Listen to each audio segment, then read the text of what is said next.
Regresamos a este espacio televisivo Aviva, un programa de la Renovación Carismática Católica de la Arquidiócesis de San Juan. Estamos compartiendo con ustedes las enseñanzas de Jesús, la manera en que Jesús predicaba. Nos habíamos quedado que predicaba con autoridad, nos habíamos quedado en el segmento anterior que si a ti te gusta y tienes el don de predicar, tienes que predicar como lo hacía el Señor, con autoridad. Y eso quiere decir que también tu manera de vivir tiene que ser de acuerdo a lo que estás predicando. Tienes que vivir cónsono a la voluntad del Padre, porque entonces esa palabra no va a ser creíble. Esa palabra va a llegar y pasar y no va a ser el efecto que tiene que hacer. Y tenemos que tener ese cuidado, porque cuando decidimos ir a predicar, nosotros predicamos en nombre de la iglesia, no en nombre de nosotros. Cuando salimos a predicar, predicamos en el nombre de Jesús, y lo que nosotros vayamos en ese camino haciendo, porque estamos viviendo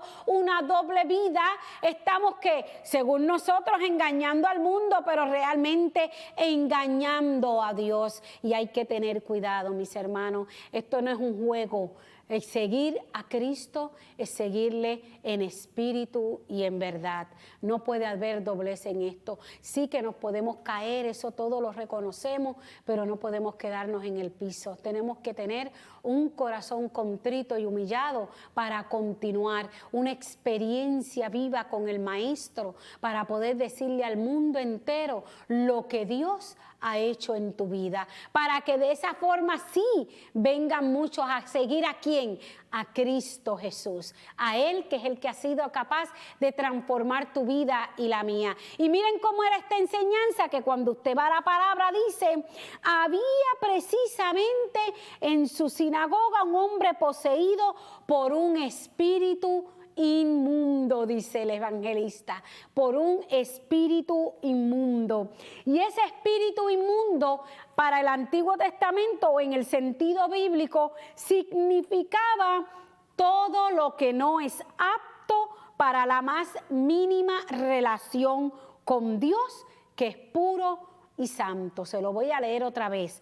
Todo lo que no es apto para la más mínima relación con Dios. Y quiero resaltarlo porque muchas veces nos concentramos en que el espíritu inmundo es simplemente ese rostro de Satanás que tienen muchos por ahí en las películas y nada más. Pero dice claramente todo lo que no es apto para la más mínima relación con Dios. Y eso tiene que ver también con nuestro estilo de vida. Eso también tiene que ver con qué es lo que nos mueve a ti y a mí. Quizás no estamos viendo esos personajes como nos los muestran, ¿verdad?, en las películas, pero sí estamos teniendo algo que no nos está permitiendo entrar en una relación con Dios. No nos está permitiendo entrar en esa comunión con Dios, y eso también podría llamarse un espíritu inmundo. Todo aquello que te vas levantando y vas haciendo que en vez de que te conduzcan hacia los brazos del Señor, todo lo contrario, te van sacando del camino. Eso puede estar dentro de las mismas amistades que tienes que no son creyentes, y sigues a las amistades que no son creyentes, que te van empujando un poquito, hasta que te sacan del camino. Eso puede ser un espíritu inmundo, y tienes que identificarlo desde ya, porque el Señor Jesús no fue contra la persona. Si seguimos leyendo, esos mismos espíritus inmundos dicen al Señor: ¿qué tenemos que ver contigo?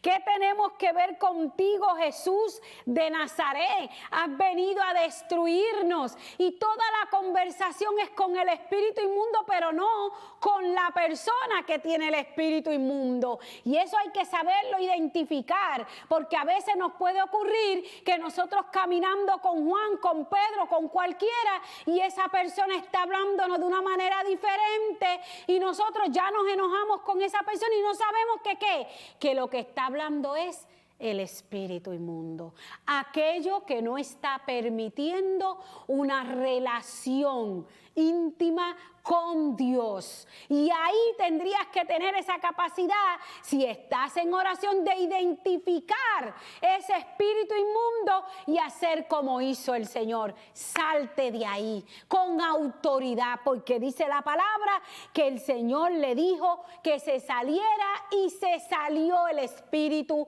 inmundo de esa persona. Así que el adversario no era el individuo, sino aquello que estaba impidiendo la relación con el Señor. Eso es importante que lo sepamos identificar, porque si no vamos detrás del individuo, cuando no, el individuo no tiene el control, sino ese espíritu inmundo que está en ese individuo, que está ese individuo poseído por ese espíritu inmundo. Pueden suceder grandes cosas también, y para eso usted sabe que la iglesia tiene sus exorcistas, no nos corresponde a nosotros. Pero también sí sabemos que hay esas cosas que son más pequeñas que sí podemos ir identificando e ir sacando de nuestro camino. Y aquellas que son fuertes, ¿a dónde vamos? Al pastor, al líder de nuestra iglesia, para que sea el que nos ayude a sacar ese espíritu inmundo. Y hay que tener cuidado en todo este camino, hay que estar preparado, hay que estar sumergido en la presencia del Señor, hay que estar sumergido en la gracia del Espíritu Santo para que podamos con autoridad arrancar lo que nos está impidiendo una relación con Dios. Por eso, si te llamas cristiano y nos llamamos cristianos y hemos decidido seguir a Cristo, tenemos que tener esa relación con Dios. Hay que observar nuestra vida. Si en nuestra vida ya no estamos comunicándonos con Él, ya no estamos sacando ese tiempo que sacábamos para estar con Él, cuidado. ¿Qué está ocurriendo que está impidiendo esa relación mínima que puedas tener con Dios? Hoy hay que autoevaluarnos, hay que examinarnos, porque aquí no se puede jugar la salvación. Esa salvación que Dios te ha regalado, tú la tienes que pelear, la tenemos que pelear para mantenerla en la total libertad que Dios nos ha dado. Por eso estas enseñanzas de Jesús son las que tú y yo tenemos que adoptar para poder identificar esos espíritus inmundos y poder también identificar lo que está ocurriendo en la vida de nosotros, porque nuestro ojito siempre va mirando ¿qué? Al vecino, pero no nos miramos a nosotros.